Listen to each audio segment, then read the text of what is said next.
Bab 561. Pada jam 7 pagi, Xiao Churan perlahan bangun. Dia tidur lebih nyenyak dari sebelumnya. Dia tidak bermimpi atau bangun sekalipun sepanjang malam. Dia sepertinya tertidur lelap sepanjang waktu, jadi dia terasa penuh energi. Xiao Churan tidak terkejut ketika dia tidak melihat Ye Chen setelah bangun, karena Ye Chen bangun lebih awal darinya setiap hari.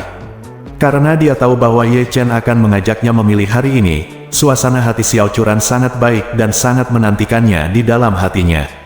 Setelah mandi, Xiao Churan berganti pakaian olahraga lalu berjalan ke bawah. Dia awalnya mengira Ye Chen sedang membuat sarapan dan dia bisa berangkat ke pedesaan setelah sarapan, tapi dia tidak menyangka Ye Chen sedang menunggunya di ruang tamu. Saat Ye Chen melihat Xiao Churan turun, dia langsung menyapanya dan berkata sambil tersenyum, "Sayang, ayo kita memetik." Xiao Churan bertanya dengan heran, apakah kamu berangkat sekarang? Kamu belum sarapan." Ye Chen tersenyum dan berkata, "Apalagi yang kamu makan untuk sarapan? Kita akan menyantapnya saat kita kembali." Setelah mengatakan itu, dia mengulurkan tangan dan meraih tangan Xiao Churan, menariknya keluar pintu. Xiao Churan dipegang oleh tangan kecil Ye Chen. Dia merasakan jantungnya berdebar kencang.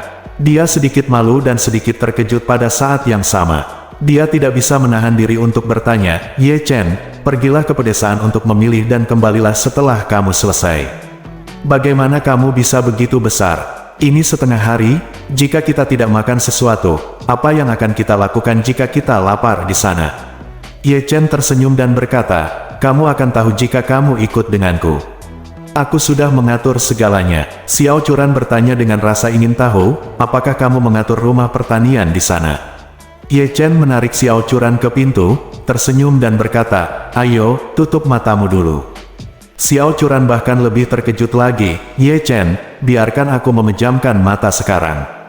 "Bukankah ini terlalu dini?" Ye Chen tersenyum dan berkata, "Kenapa pagi sekali?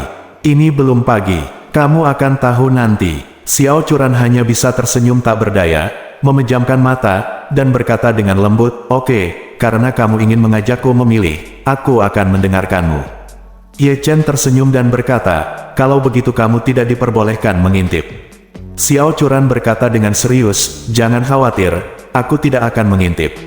Aku juga suka kejutan." "Itu bagus." Ye Chen memegang tangan kecil Xiao Churan yang putih dan hangat dan dengan hati-hati membawanya keluar pintu dan sampai ke halaman. Pada saat ini, lebih dari 1 hektar buah-buahan dan sayuran telah ditanam di bagian paling timur halaman. Apalagi tanaman buah dan sayur ini diseleksi dengan cermat oleh Wang Zenggang. Buahnya tidak hanya tumbuh dengan baik, bahkan tidak ada lubang serangga. Buahnya berwarna cerah dan daunnya sangat hijau. Selain itu, ada sedikit embun di dalamnya. Di pagi hari, bahkan lebih menakjubkan lagi. Ye Chen membawa Xiao Churan keluar dan datang ke kebun sayur, lalu dia tersenyum dan berkata padanya, "Sayang, buka matamu." Xiao Churan bertanya dengan heran, "Apakah kamu tidak akan masuk ke dalam mobil? Mengapa kamu tidak memintaku untuk membuka mata sebelum masuk ke dalam mobil?" "Itu benar," Ye Chen berkata sambil tersenyum, "buka matamu jika aku memintamu." Xiao Churan tersenyum dan berkata, "Kalau begitu aku akan membuka mataku saja." Setelah mengatakan itu, dia membuka matanya dengan lembut. Saat dia membuka matanya, matahari terbit di timur menyinari cahaya paginya yang cemerlang ke matanya yang cerah, membuatnya silau sesaat dan tidak bisa melihat dengan jelas. Segera setelah itu, penglihatannya berangsur pulih. Saat ini, dia terkejut saat mengetahui ada kebun buah dan sayur yang sempurna di depannya. Dia mengeluarkan suara terkejut, lalu dia segera menutup mulutnya dengan kedua tangannya. Kemudian, dia melihat ke arah Ye Chen di sebelahnya, wajahnya penuh keterkejutan dan ketidakpercayaan. Aku tidak sedang bermimpi, Ye Chen. Kenapa kita punya kebun buah dan sayur seperti itu di rumah?"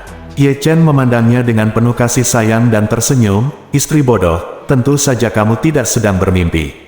Apakah kamu tidak suka memetik? Kamu bisa datang ke sini untuk memetik setiap hari mulai sekarang. Saya meminta seseorang untuk menemukannya. Itu yang terbaik kita dapat menemukannya di Jinling. Saya juga akan merawat ladang sayur ini dengan hati-hati di masa depan untuk memastikan bahwa ladang sayur ini memiliki banyak buah untuk Anda petik dan cicipi sepanjang tahun." Mata Xiao Churan memerah karena emosi. Dia tidak pernah menyangka suaminya akan menyiapkan kejutan sebesar itu untuknya. Ketika masih kecil, ia berharap bisa menanam buah-buahan dan sayur-sayuran di pekarangan. Meski hanya tanaman tomat atau cabai, ia akan sangat puas. Namun, Xiao tidak pernah memberinya kesempatan ini. Tanpa diduga, suami saya memberi saya kebun sayur yang begitu besar dan indah dalam semalam. Terutama janji penuh kasih sayang Ye Chen membuat Xiao Churan sangat tersentuh. Meskipun Ye Chen telah melakukan banyak hal untuk dirinya sendiri sebelumnya, tidak ada yang membuatnya merasa begitu tersentuh. Perasaan ini seolah-olah aku hanya berharap suamiku memberiku sekuntum bunga, namun tak kusangka suamiku memberiku lautan bunga utuh. Seolah-olah dia memiliki seluruh dunia sekaligus. Jangan lihat buah-buahan dan sayur-sayuran di hadapanmu ini, itu hanyalah buah-buahan dan sayur-sayuran. Tanpa bunga mawar yang romantis, di mata Xiao Churan, buah-buahan dan sayur-sayuran ini baginya lebih menggerahkan daripada bunga mawar terindah di dunia. Bahkan saat ini, dia merasa lebih bersemangat sekarang dibandingkan saat dia melihat Ye Chen mengadakan riasan pernikahan megah di Shangri-La Sky Garden. Saat ini, Ye Chen di sampingnya telah menyerahkan keranjang bambu kecil yang indah ke tangan Xiao Churan, dan berkata sambil tersenyum, "Sayang, tidakkah kamu ingin memetiknya? Mengapa kamu berdiri di sana? Semua sayuran dan buah-buahan di dalamnya ada. Ini ditanam secara organik dan tidak menggunakan pestisida, jadi Anda bisa memetiknya dengan percaya diri." Xiao Churan sangat tersentuh. Dia menatap Ye Chen, tanpa sadar melemparkan dirinya ke dalam pelukannya, memeluk pinggangnya erat-erat, dan berkata dengan penuh kasih sayang, "Terima kasih, suami. Terima kasih atas semua yang telah kamu lakukan untukku. Aku merasa sekarang akulah yang orang paling bahagia di dunia." Ye Chen menyentuh pipinya dan berkata dengan penuh cinta, "Bodoh, apakah kamu istriku? Ucapkan terima kasih kepadaku. Selama kamu bahagia, aku akan bahagia." Saat dia mengatakan itu, Ye Chen memandang Xiao Churan yang berada tepat di depannya dan tiba-tiba merasakan dorongan hati.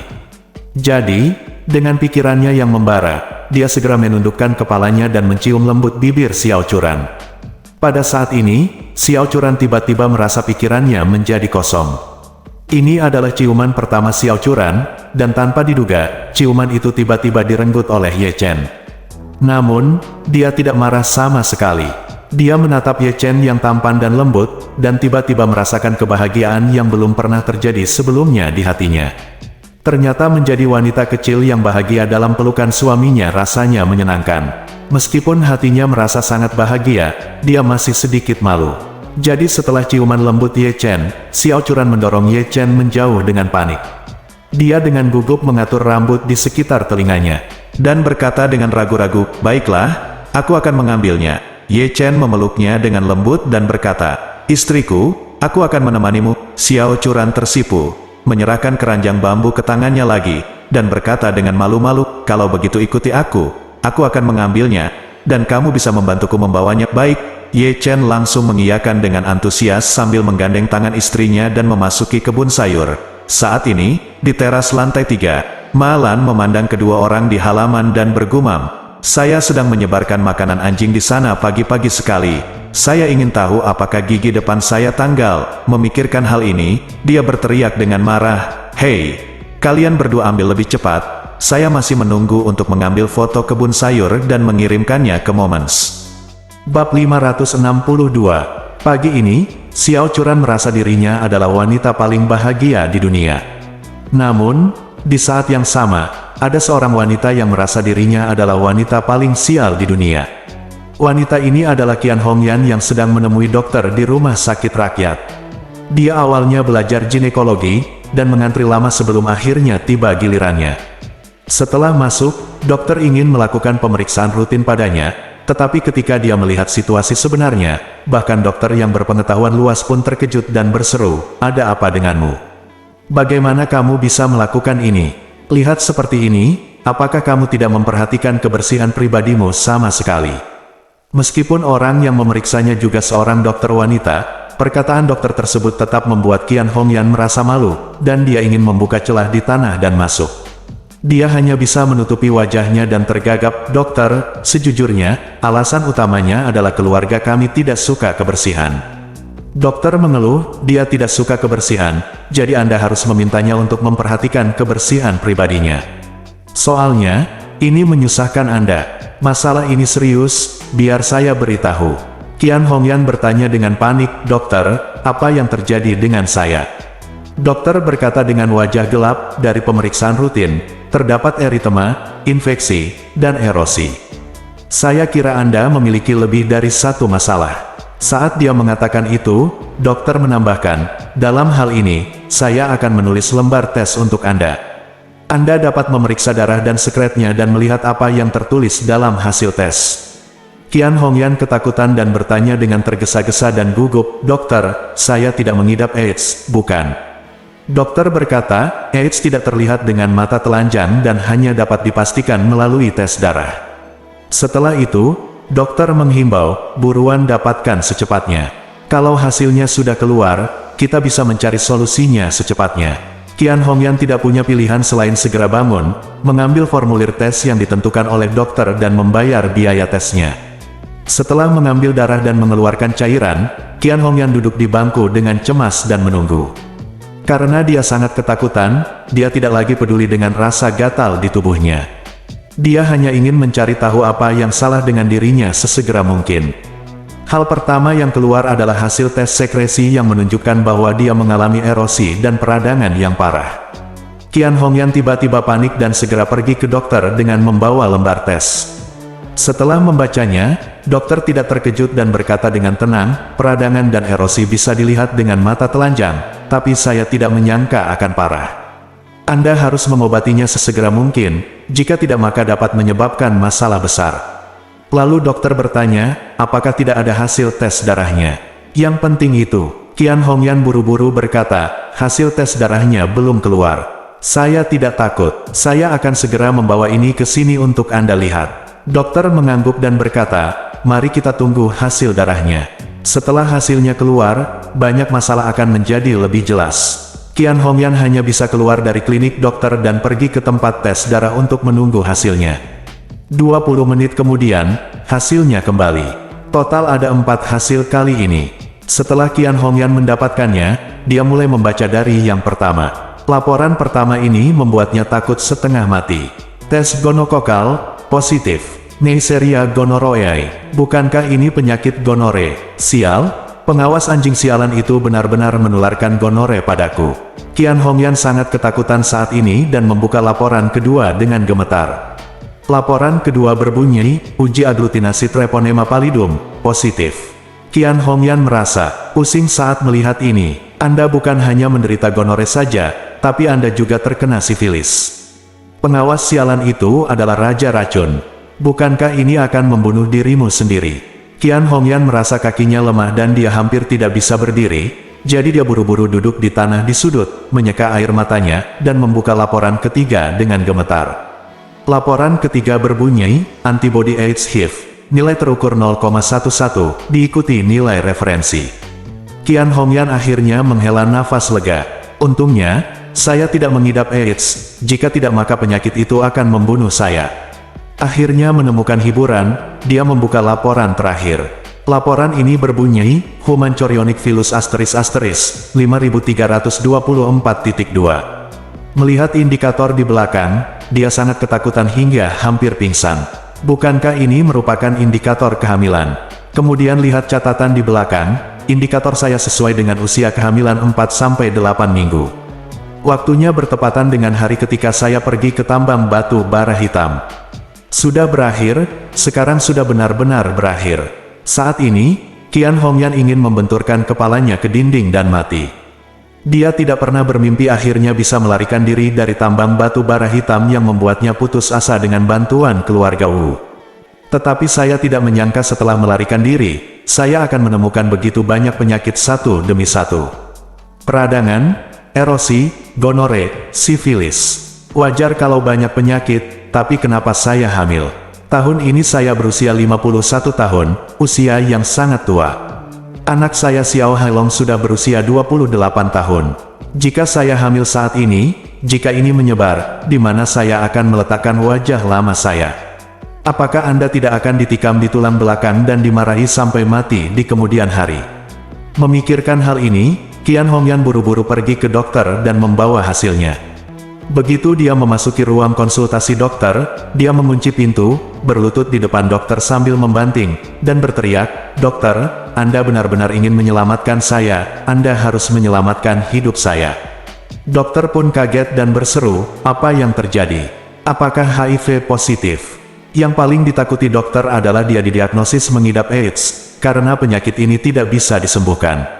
Saat ini, Qian Hongyan buru-buru menggelengkan kepalanya dan berkata, "Saya HIV negatif, tetapi saya tidak hanya menderita gonore, saya juga menderita sifilis, dan yang lebih penting, saya hamil." Dokter menghela nafas lega dan berkata dengan tenang, "Meskipun gonore dan sifilis sulit diobati, masih ada peluang untuk sembuh, selama Anda secara aktif bekerja sama dalam pengobatan." Sambil berkata demikian, dokter melanjutkan, "Mengenai kehamilan, Anda tidak perlu terlalu terkejut atau khawatir. Tidak jarang wanita seusia Anda hamil, bahkan ada yang melahirkan anak." Begitu dia selesai berbicara, dokter berkata lagi, "Saya tidak menyarankan Anda memiliki anak ini. Lagi pula, Anda masih menderita penyakit gonore dan sifilis. Sifilis ini sangat serius dan dapat ditularkan dari ibu ke anak, jadi saya menyarankan agar Anda memvaksinasi anak tersebut. Kemudian kami akan secara aktif bekerja sama dalam pengobatan untuk menyembuhkan semua penyakit ginekologi dan penyakit menular seksual ini." Qian Hongyan berpikir dalam hati, "Bahkan jika kamu menusukkan pisau ke leherku, aku tidak akan bisa melahirkan anak ini.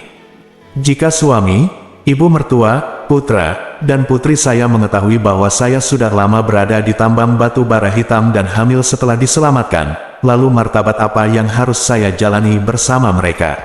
Bab 563. Ketika Qian Hongyan sadar kembali, pikiran pertamanya adalah menggugurkan anak itu sesegera mungkin. Jadi dia bertanya kepada dokter, "Dokter, kapan waktu tercepat untuk membuat janji untuk melakukan aborsi?" Kata dokter, "Kalau mau dioperasi, harus buat janji sampai minggu depan, atau paling cepat Senin depan." Ketika Qian Hongyan mendengar bahwa dia harus menunggu sampai hari Senin, dia langsung panik dan bertanya dengan cemas, "Mengapa kamu harus menunggu sampai hari Senin? Kalau soal uang, saya bisa membayar 2 kali lipat atau 10 kali lipat harganya. Situasinya sangat serius sekarang, dan jika dia menundanya untuk hari lain, dia akan berada dalam bahaya yang lebih besar untuk ketahuan, jadi dia tidak bisa menahan rasa cemasnya."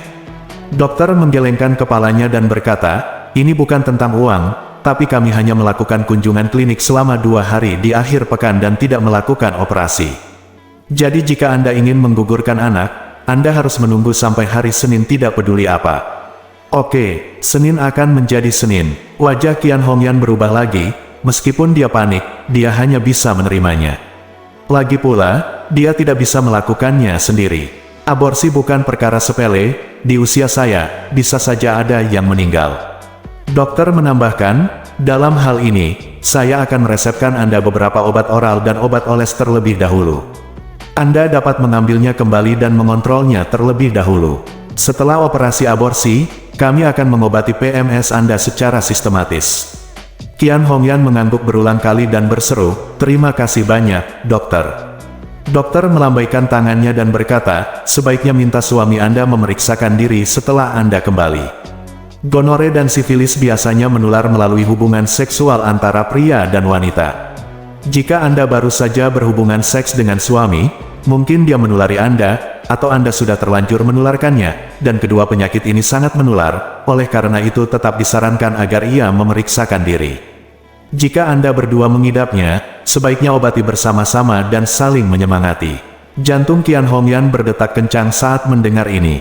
Qian Hongyan tahu betul bahwa penyakit itu tidak mungkin ditularkan kepadanya oleh suaminya, melainkan ditularkan kepadanya oleh atasannya. "Namun ketika saya dan suami berada di rumah kemarin lusa, mau tak mau suara ombak terus terdengar. Saat itu, keduanya tidak mengambil tindakan apapun. Dokter sekarang mengatakan bahwa penyakit ini sangat menular, bukankah berarti suami saya juga mengidapnya? Apakah sangat mungkin tertular dari diri Anda sendiri?" Memikirkan hal ini, dia merasa panik. Tampaknya solusi terbaik adalah menyembuhkan penyakit suaminya sebelum dia sakit. Dengan cara ini, jika saatnya tiba, jika suaminya didiagnosis mengidap penyakit tersebut, tidak ada cara untuk menyalahkan dirinya sendiri. Setelah memikirkan hal ini, Qian Hongyan buru-buru bertanya kepada dokter, "Dokter, jika penyakit saya diobati secara aktif, berapa lama waktu yang dibutuhkan untuk sembuh?" "Baiklah," dokter berpikir sejenak dan berkata dengan rasa malu, "Sejujurnya, kedua penyakit ini sebenarnya sangat sulit disembuhkan, dan masa pengobatannya relatif lama, setidaknya 2 bulan. Sudah lama sekali." Hati Qian Hongyan tenggelam ke dasar.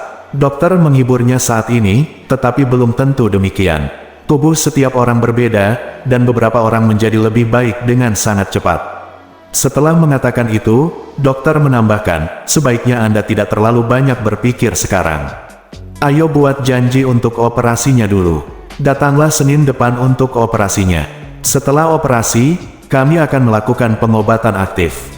Qian Hongyan mengangguk. Dia tahu bahwa tidak ada solusi yang baik sekarang. Jadi dia membuat janji dengan dokter untuk operasi pada Senin sore. Segera setelah dia membuat janji untuk operasi, dia menerima telepon dari suaminya dan bertanya, "Apa yang sedang kamu lakukan? Kamu menghilang pagi-pagi sekali, kemana kamu pergi?" Qian Hongyan berkata dengan tergesa-gesa, "Saya keluar untuk melakukan beberapa tugas dan akan segera kembali." Xiao Changqian berkata, "Ibu bilang kalau kamu kembali, pergilah ke pasar sayur untuk membeli daging dan memasak untuk makan siang." Qian Hongyan merasa sedikit tidak senang, tapi dia tetap berkata dengan jujur, "Baiklah, saya akan membeli makanan dan kembali lagi nanti." Ye Chen membawa istrinya dan menghabiskan separuh pagi harinya memetik di kebun di rumah. Xiao Churan sama bahagianya dengan gadis berusia 18 tahun, tidak hanya memetik, dia juga menggemburkan tanah dan menyirami tanaman dengan sangat serius. Malan masih menunggu untuk mengambil foto dan mempostingnya di WeChat Moments. Melihat mereka berdua masuk dan tidak keluar, dia jadi cemas. Setelah akhirnya menunggu mereka berdua mengambil sekeranjang besar barang dan masuk ke dalam rumah, dia bergegas turun, mengeluarkan ponselnya, dan mengambil berbagai foto selfie di kebun. Setelah mengambil banyak foto di bawah sinar matahari, dia segera berlari kembali ke kamarnya. Sambil mengoleskan krim lidah buaya untuk perbaikan setelah sinar matahari, dia mengambil ponselnya dan dengan hati-hati memilih 9 gambar darinya dan mengirimkannya. Buat lingkaran pertemanan. Judulnya berbunyi, "Lihatlah kebun sayur kami. Ia telah tumbuh dengan baik berkat budidaya saya yang cermat." Begitu postingan ini diposting di Moments, langsung menarik suka dan komentar yang tak terhitung jumlahnya. Tidak ada yang menyangka Malan bisa membangun kebun sayur yang begitu besar dan spektakuler di halaman rumahnya sendiri. Sepertinya dia telah berusaha keras untuk melakukannya. Lakukan itu. Selesai. Termasuk temannya yang membeli villa dan membuka sebidang tanah kecil di dalamnya serta menanam sedikit sayuran. Ia pun berkomentar masam, "Aduh Kakma, kamu hebat banget. Kamu bisa menanam begitu banyak sayuran di rumah." Lebih lanjut, "Tapi bagaimana orang biasa bisa menanam begitu banyak tanaman di rumah? Apakah kamu pergi ke kebun sayur orang lain untuk memetiknya? Lalu kamu mengambil fotonya untuk sengaja menipu kami?" Oh, Malan langsung marah saat melihat komentar ini. "Yang saya foto adalah villa saya sendiri, masih berani bertanya kepada saya. Tunggu saja, saya akan mengambil pemandangan halaman villa dari balkon lantai 3 untuk Anda." Memikirkan hal ini, Malan segera berjalan ke teras kamar tidur utamanya di lantai 3, menyalakan fungsi pengambilan gambar di ponselnya, dan bersiap untuk memotret halaman. Namun saat ini, dia tiba-tiba melihat sosok aneh muncul di layar ponselnya. Ada sesosok gelap di luar pagar halaman, mengulurkan tangannya untuk mencuri sayuran dari kebun sayurnya. Begitu saya melihat tangan itu, saya memetik terong besar, lalu memetik mentimun besar dan tomat besar. Malan langsung berteriak, "Hei, apa yang kamu lakukan? Mencuri makananku, kan?" Begitu sosok itu mendengarnya berteriak, dia menarik tangannya kembali, berbalik dan lari. Malan melihat lebih dekat, wow, bukankah Nyonya Xiao tua yang mencuri makanan itu? Jadi, dia tiba-tiba menjadi marah dan mengumpat dengan keras, "Kamu wanita tua sialan, kenapa kamu begitu tidak tahu malu? Kamu bahkan datang ke rumahku untuk mencuri makanan. Percaya atau tidak, aku akan memanggil polisi untuk menangkapmu sekarang." Nyonya Xiao tidak bisa berlari cepat dengan sekeranjang sayuran di punggungnya. Ketika dia mendengar dia memarahi dirinya sendiri, dia menoleh ke arahnya. Bukan saja dia tidak takut, tetapi dia juga meludahinya. Hal ini membuat Lan sangat marah dan segera berlari ke bawah. Melihat Ye Chen dan putrinya mencuci sayuran di dapur, dia berkata dengan tidak sabar, kalian berdua masih ingin mencuci sayuran di sini. Kebun sayur kami telah dicuri. Siapa itu? Xiao Churan bertanya tanpa sadar. Malan berkata dengan marah, nenekmu yang tua dan abadi itu. Selain dia, siapa lagi yang begitu keji? Bab 564. Ketika Xiao Churan mendengar bahwa nenek telah mencuri sayuran dari kebun di rumah, dia menghela nafas tak berdaya dan berkata, Bu, karena neneklah yang memetiknya, maka jika dia ingin memetiknya, biarkan saja dia memetiknya. Itu hanya beberapa sayuran. Petik 2. Malan berseru, bukan itu yang kamu katakan. Apa yang nenekmu berikan kepada kami? Apakah kamu lupa apa yang dia lakukan pada keluarga kita sebelumnya? Saya tidak tahan jika Anda tanpa malu-malu datang ke rumah kami untuk mencuri makanan. Petik 2. Xiao Churan menggelengkan kepalanya tak berdaya, jangan terlalu banyak berpikir. Nenek juga menganggap makanan kita sangat enak, jadi dia ingin memilih beberapa untuk dimakan. Jangan pelit. Petik 2. Malan berkata dengan getir, kamu tahu cara menggerakkan sikumu sepanjang hari. Petik 2. Setelah mengatakan itu, dia berbalik dan naik ke atas. Namun, semakin Malan memikirkannya, semakin dia merasa bahwa ini adalah kerugian besar bagi sayuran yang begitu baik. Nyonya Xiao bahkan tidak bisa membiarkan Nyonya Xiao mengambil daun sayur. Putriku sebenarnya menganggap itu tidak masalah. Jika Anda membiarkan wanita tua itu mencuri 1 kali, dia akan mencuri 2 kali, 3 kali, atau 100 kali. Jadi Malan buru-buru keluar kamar dan pergi ke pintu dapur. Dia menyapa Ye Chen dan berkata, Ye Chen, tolong beritahu saya, ada sesuatu yang ingin saya katakan kepada Anda. Petik 2. Ye Chen mengangguk dan datang ke pintu. Malan buru-buru berbisik, Ye Chen, Ibu dengan baik hati mengingatkanmu bahwa ketika kamu menyiapkan kebun sayur yang bagus untuk curan, kamu harus berhati-hati untuk mencegah pencurian. Saya telah tinggal bersama wanita tua itu selama bertahun-tahun. Orang seperti apa itu dia? Mau tak mau aku mengerti bahwa jika kamu tidak peduli padanya, dia akan mencuri segalanya untukmu besok. Petik 2. Faktanya, Ye Chen telah berada di keluarga Xiao selama lebih dari 3 tahun dan sangat mengenal semua orang di keluarga Xiao. Dia tahu betul karakter seperti apa yang dimiliki setiap orang di keluarga Xiao. Seluruh keluarga Xiao tampak baginya, kecuali istrinya Xiao Churan, yang secara alami adalah orang baik. Hanya satu Xiao Changkun yang memiliki ruang untuk keselamatan, dan semua orang adalah sampah.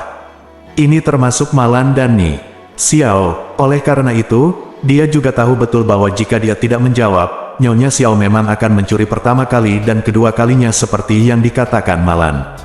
Jadi, dia punya rencana dalam pikirannya. Belakangan, Ye Chen bertanya kepada Malan, tahukah kamu apa hidangan favorit wanita tua itu? Petik 2. Malan berpikir sejenak dan berkata, jika aku ingin mengatakan hal favoritku, itu pasti daun bawang. Wanita tua itu belum pernah memasak seumur hidupnya, tetapi jika dia ingin membuat pangsit berisi daun bawang dan telur, dia akan memasak. Dia pasti akan memasak dan mencampur isinya sendiri, dan makanan favoritnya adalah daun bawang. Petik 2. Bagus. Ye Chen mengangguk, dia suka makan daun bawang, itu pas. Kemudian, dia berjalan ke tempat sepi dan menelepon Wang Zenggang. Begitu panggilan telepon masuk, Wang Zenggang bertanya kepadanya, Tuan Ye, apakah istri Anda puas dengan kebun sayur yang Anda buat tadi malam? Petik 2. Cukup puas. Ye Chen berkata, saya menelepon Anda untuk meminta Anda membantu saya melakukan sesuatu lagi. Petik 2. Wang Zenggang buru-buru berkata, Tuan Ye, tanyakan saja. Petik 2. Ye Chen berkata, carikan aku lusinan pot bunga bakung terbaik, dan itu harus yang tidak berbunga dan memiliki daun hijau. Petik 2. Wang Zenggang berpikir sejenak dan berkata, Tuan Ye, narsisis ini beracun, kalau pesan lebih sedikit mungkin lebih enak. Saya khawatir tidak aman jika saya meminta terlalu banyak. Petik 2. Ye Chen tersenyum tipis, saya tahu ini beracun, tapi Anda tidak perlu khawatir, siapkan saja untuk saya dan kirimkan kepada saya sebelum sore hari. Petik 2. Begitu Wang Zenggang mendengar ini, dia langsung setuju, baik, Tuan Ye. Saya akan segera melakukannya. Petik 2. Nyonya Xiao mencuri sekeranjang sayuran dari rumah Ye Chen setelah kembali. Qian Hongyan kebetulan datang. Kemudian, dia bertanya pada Qian Hongyan, apakah kamu membeli kembali daging yang aku minta kamu beli? Petik 2. Qian Hongyan mengangguk, saya tidak hanya membeli daging, saya juga membeli banyak sayuran. Petik 2. Qian Hongyan sekarang merasa sangat bersalah, jadi dia siap menyenangkan wanita tua dan suaminya. Kebetulan dia menjual mesin kopinya dan mempunyai sejumlah uang, jadi dia membeli beberapa iga babi dan bersiap memasak hidangan daging yang lezat untuk keluarganya. Ketika Nyonya Xiao mendengar bahwa Qian Hongyan telah membeli bahan makanan, dia langsung berkata dengan tidak puas, mengapa membuang-buang uang itu untuk membeli bahan makanan. Petik 2. Qian Hongyan bertanya dengan heran, Bu, kita tidak bisa hanya makan daging tanpa sayuran, kita perlu menambah vitamin. Petik 2. Nyonya Xiao membawanya ke dapur, menunjuk ke keranjang sayuran yang baru saja dia curi dan berkata, apakah kamu melihatnya? Sayuran bagus ini semuanya dicuri dari keluarga Ye Chen. Keluarga Ye Chen memiliki kebun sayur yang luas, dan Anda dapat menjangkau dan memetiknya dari luar pagar. Mulai sekarang, keluarga kami tidak perlu lagi mengeluarkan uang untuk membeli makanan. Petik 2. Qian Hongyan kemudian teringat ketika dia pergi di pagi hari, dia melihat pekerjaan konstruksi berjalan lancar di rumah Ye Chen. Saya menontonnya sendiri saat itu. Meski saya sedikit terkejut, saya tidak menganggapnya serius. Dia melihat dengan hati-hati ke sekeranjang sayuran Nyonya Xiao dan tidak bisa menahan nafas, Bu. Jangan bilang, masakan ini terlihat sangat enak, bahkan lebih enak dari sayuran organik yang saya beli. Petik 2. Nyonya Xiao mengangguk, memetik timun hijau, lihat betapa besar dan panjangnya ketimun ini. Lihat bunga kuning kecil di depannya. Segar dan bersih sekali, seperti baru dicuci. Petik 2. Saat dia mengatakan itu, Nyonya Xiao mengambil mentimun itu, mencucinya di bawah keran, menggosoknya, lalu memecahkannya dengan sedikit tenaga, dan mentimun itu pecah dengan rapi dengan bunyi klik yang tajam. Aroma yang kuat tiba-tiba menusuk hidungnya, Nyonya Xiao tidak bisa menahan diri untuk tidak berseru, mengapa mentimun ini baunya enak sekali. Petik 2. Saat dia berbicara, dia tidak bisa menahan diri untuk tidak memasukkannya ke dalam mulutnya dan menggigitnya. Wajah Nyonya Xiao dipenuhi kelegaan setelah menerima gigitan ini. Nyonya Xiao mengunyah mentimun dan berkata dengan samar, ini benar-benar mentimun terlezat yang pernah saya makan seumur hidup. Petik 2. Xiao Changqian baru saja berjalan ke pintu dapur ketika dia mencium aroma mentimun dan berkata, oh, aroma mentimunnya sangat kuat, beri aku setengahnya. Petik 2. Wanita tua itu menyerahkan setengahnya padanya. Xiao Changqian mengambilnya dan menggigitnya. Dia segera mengacungkan jempol pada Qian Hongyan, sayang, di mana kamu membeli mentimun ini? Begitu lezat. Petik 2. Qian Hongyan buru-buru berkata, saya tidak membeli ini, ibu saya mencurinya. Oh tidak, ibu saya yang mengambilnya. Petik 2. Mengambilnya kembali. Xiao Changqian memandang wanita tua itu dengan heran dan bertanya, Bu, di mana ibu memetik mentimun? Petik 2. Nyonya Xiao tua berkata sambil tersenyum, Ye Chen memiliki kebun sayur dengan 8 pintu di rumahnya. Ada berbagai jenis sayuran, dan semuanya tumbuh dengan sangat baik. Saya baru melihatnya ketika saya memotretnya, jadi saya pulang dan mengambil keranjang untuk mengambilnya. Sebuah keranjang. Petik 2. Xiao Changqian mengerutkan kening dan berkata, apakah Ye Chen sudah gila? Mengapa Anda masih menanam sayuran di pekarangan? Petik 2. Siapa peduli? Nyonya Xiao berkata dengan gembira, bagaimanapun, kita tidak perlu mengeluarkan uang untuk membeli sayuran di masa depan. Kita pergi ke rumah Ye Chen setiap hari untuk mencuri, dan kita bisa memetik sayuran terbaik dan segar saat kita pergi keluar. Petik 2. Xiao Changgan tersenyum dan berkata, kalau begitu, ini sangat bagus. Tidak hanya sehat tetapi juga menghemat uang. Petik 2. Untuk makan siang, Qian Hongyan membuat beberapa makanan lezat dengan menggunakan sayuran yang dicuri wanita tua dari rumah Ye Chen. Itu juga karena sayuran ini sangat enak sehingga semua orang di keluarga Xiao memakannya dengan pujian. Xiao Hailong biasanya tidak suka makan sayur, tapi hari ini dia berinisiatif untuk makan banyak. Karena sayur hari ini enak banget. Melihat semua sayuran di atas meja telah dimakan, Nyonya Xiao hanya bisa menghela nafas. Saya benar-benar tidak menyangka sayuran yang diproduksi oleh keluarga Ye Chen begitu enak. Dengan cara ini, pada sore hari, saya akan pergi ke rumah mereka untuk mengambil beberapa dan membawanya kembali. Petik 2. Xiao Hailong buru-buru bertanya, Nenek, jika Ye Chen mengetahui bahwa kita mencuri makanannya, apakah dia akan mengganggu kita? Petik 2. Nyonya Xiao mendengus dingin, biarkan dia datang kepadaku dan menimbulkan masalah. Jika dia berani menyentuhku, aku akan memerasnya. Petik 2. Xiao Changqian tersenyum dan berkata, Bu, ibu masih punya jalan. Petik 2. Bab 565. Setelah makan siang, Wang Zenggang mengatur truk lain untuk mengirimkan 1 truk penuh bunga bakung. Bunga bakung yang dia kirim semuanya adalah varietas berkualitas tinggi yang tumbuh sangat subur dan hijau, dan sesuai dengan kebutuhan Ye Chen, semuanya tidak berbunga. Narsisis adalah tumbuhan, mereka terlihat sangat mirip dengan daun bawang, terlebih lagi jika tidak berbunga. Masyarakat perkotaan kurang begitu paham dalam membedakan tumbuhan. Selain itu, sebagian besar masyarakat pernah makan daun bawang dan melihat daun bawang yang dipotong, namun belum pernah melihat daun bawang tumbuh di tanah. Oleh karena itu, mudah membedakan daun bawang dengan yang asing. Narsisus bingung. Daun bawang merupakan sayuran yang populer di kalangan masyarakat. Baik untuk menumis, sup, atau membuat pai dan pangsit, itu adalah bahan yang sangat diperlukan. Tapi hal-hal seperti narsisis, itu tidak bisa dimakan. Kenapa kamu tidak bisa memakannya? Karena narsisis mengandung narsisis. Narsisus sendiri merupakan alkaloid beracun. Ketika Ye Chen mendengar dari Malan bahwa Nyonya Xiao suka makan daun bawang, dia langsung teringat pada kol cicum. Dia tahu bahwa setelah Nyonya Xiao berhasil mencuri makanan sekali, dia pasti akan mencurinya lagi, dan dia akan sering mencurinya.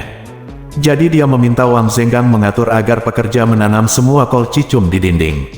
Dengan cara ini, Nyonya Xiao dapat mengambil segenggam besar dari luar pagar besi dan mencurinya. Itu sangat mudah. Jika dia mencuri bunga bakung ini dan memakannya sebagai daun bawang, dia pasti akan menderita. Meskipun tidak mengancam jiwa, pergi ke rumah sakit selama beberapa hari mungkin tidak dapat dihindari. Ide Ye Chen adalah membiarkan keluarganya makan bunga bakung dan tinggal di rumah sakit selama mereka berada di rumah sakit. Saya meminta orang-orang untuk mengubah semua pagar menjadi tembok, dan kemudian membangun kebun sayur saya menjadi rumah kaca, sehingga saya tidak perlu lagi khawatir ada orang yang mencuri. Ketika truk datang untuk membongkar muatan, Nyonya Xiao dari sebelah kebetulan melihatnya dari teras di lantai 3. Saat dia melihat para pekerja memindahkan kumpulan tanaman hijau berdaun ramping dari mobil, matanya langsung berbinar. Ternyata itu daun bawang, dan daun bawangnya sangat segar. Dia tidak bisa tidak memikirkan makanan lezat di siang hari karena sayuran dicuri dari rumah Ye Chen. Makanan rumahan ini sangat lezat dan bahkan terasa sangat hijau dan sehat. Sekarang melihat begitu banyak daun bawang segar yang datang ke rumah Marven, Nyonya Xiao tentu saja sangat bersemangat, karena makanan favoritnya adalah daun bawang.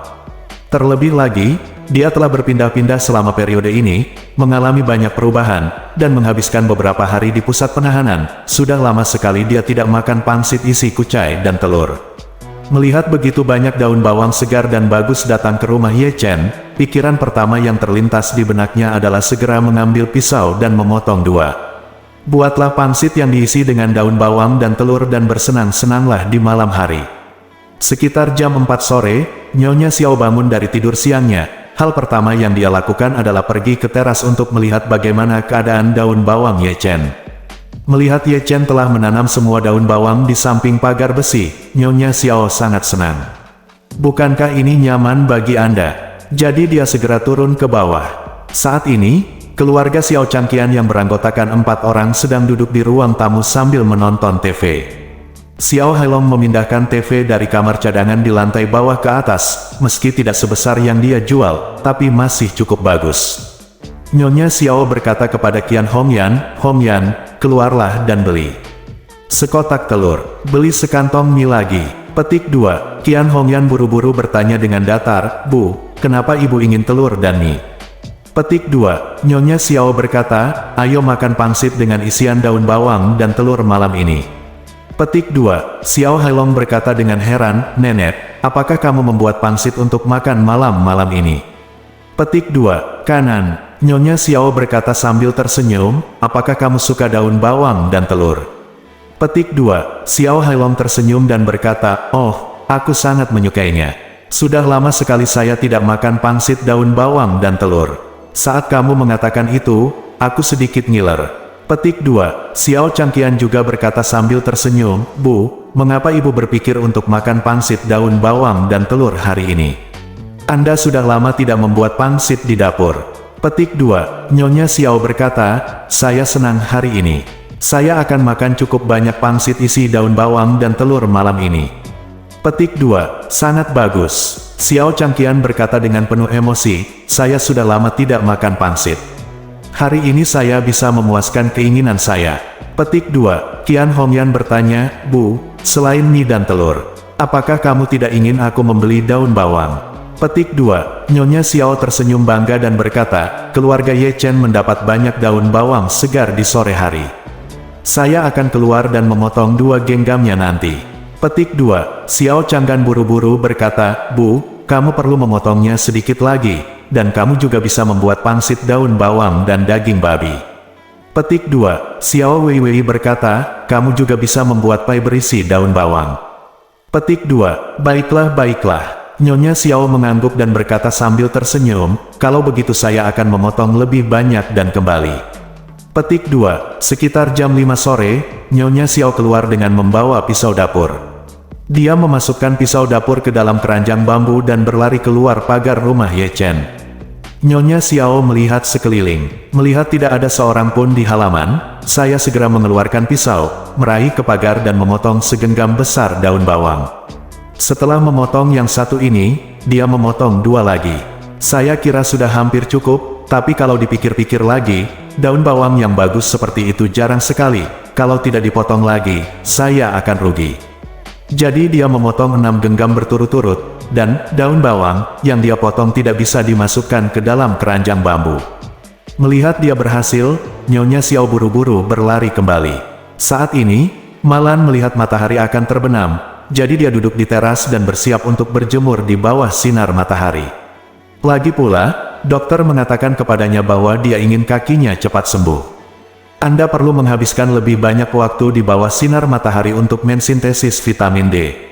Ketika dia sampai di teras, dia kebetulan melihat Nyonya Xiao mencuri sayuran dan pergi. Dia mengumpat dengan marah, dasar bodoh, kamu baru saja mencuri begitu banyak sayuran dari rumahku di pagi hari, dan kamu masih berani datang ke sini pada sore hari. Apakah kamu masih tidak tahu malu? Petik 2. Nyonya Xiao menoleh dan melihatnya menari dan mengumpat, ada apa? Anda adalah menantu perempuan saya, dan saya akan makan apa yang Anda pesan. Apakah kamu masih berkicau padaku? Petik 2. Malan memarahi, siapa menantu perempuanmu? Dasar orang tua yang tidak tahu malu, lain kali kamu berani datang ke rumahku untuk mencuri makanan, aku akan mematahkan kakimu. Petik 2. Nyonya Xiao tua menghela nafas dan mengutuk, saya tidak tahu kapan kaki saya yang patah akan sembuh. Beraninya Anda membentak saya, percaya atau tidak, lain kali kakimu akan patah. Petik 2. Saat Malan mendengar ini, dia menjadi sangat marah. Kakinya dipatahkan oleh Nyonya Xiao di pusat penahanan, dan dia selalu mengingat dendam ini. Melihat Nyonya Xiao datang untuk mencuri makanan lagi dan memarahi dirinya sendiri karena patah kakinya, Malan mengertakkan gigi dan mengutuk, curi saja, hal lama, jika mulutmu begitu kejam. Cepat atau lambat aku akan memakanmu sampai mati. Nyonya Xiao mendengus dingin. Sudah kubilang Malan, umurku masih panjang. Bahkan jika kamu mati 800 kali, aku tidak akan mati. Kalau tidak percaya, kita tunggu saja siapa yang mati duluan. Bersambung.